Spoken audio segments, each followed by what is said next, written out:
അങ്ങ് പോയാലോ? എല്ലാരും കൂടി ചേർന്ന് ഒത്തുകളിച്ചപ്പോ പോയതേ ആ പാവം മല്ലികയുടെ ജീവിതമാ. ഞങ്ങള് നാട്ടുകാർക്ക് അത് കൈയും കെട്ടി നോക്കി നിൽക്കാൻ പറ്റുമോ? അത് ശരിയാണല്ലോ. ഈ മനുഷ്യൻ ഇനി എന്ത് ചെയ്യുന്നു ഇവിടെ ആരെങ്കിലും ആലോചിച്ചോ? അതൊക്കെ പോട്ടെ, എല്ലാം അനുഭവിക്കേണ്ടി വന്ന ഇവളല്ലേ, ഇനി ഇവളെ ആര് കിട്ടും? താൻ കിട്ടും. ഞാൻ കേട്ടാം.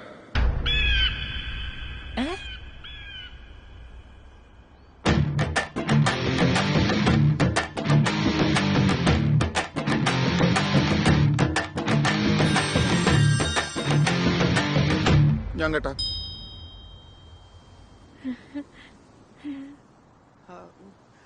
താൻ കെട്ടുമെന്നാ ചോദിച്ചത്. ഈ ഗോൾഡൊക്കെ ഒറിജിനൽ അല്ലേ?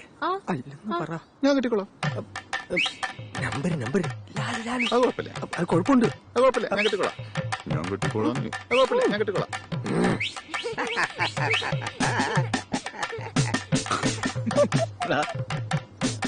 കുഞ്ഞിരാമൻ കേട്ടോ. അതെ, അറിയണം. അത് തന്നെയാണ് അതിന്റെ ശരി. മനോഹരൻ തന്നെയാണ് മല്ലികയ്ക്ക് ചേർന്ന ചെക്കൻ. വാ മനോഹര, വാ കുട്ട. Thank you. വാ.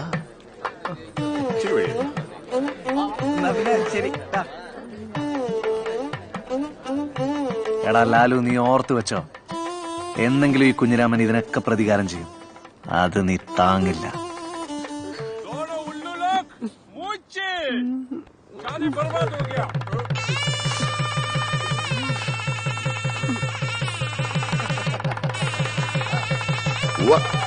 ഞാൻ ഈ നാട്ടിലേക്കൊന്ന് നാട്ടുകാരെ മുഴുവൻ കല്യാണം നടത്തി കൊടുക്കാനല്ലേ. തങ്കമണിയെ കിട്ടിയില്ലെങ്കിൽ അതിനേക്കാൾ ലുക്കും സ്വർണ്ണമുള്ള മല്ലിക കെട്ടാനാണ് വന്നതെങ്കിൽ ഞാൻ കെട്ടിയിരിക്കും.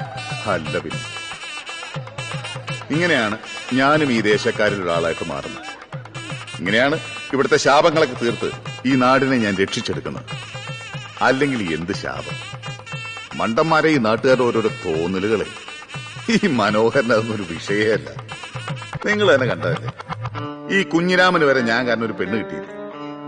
ഇനിയിപ്പോ പ്രത്യേകിച്ച് പറയണ്ടല്ലോ, ഞാനാണ് ഈ കഥയിലെ ഹീറോ. ഇപ്പൊ കണ്ടതാണ് ഹീറോയിസം, നല്ല കട്ട heroism. കൂവരുത്. For more updates, like, comment, subscribe to our channel.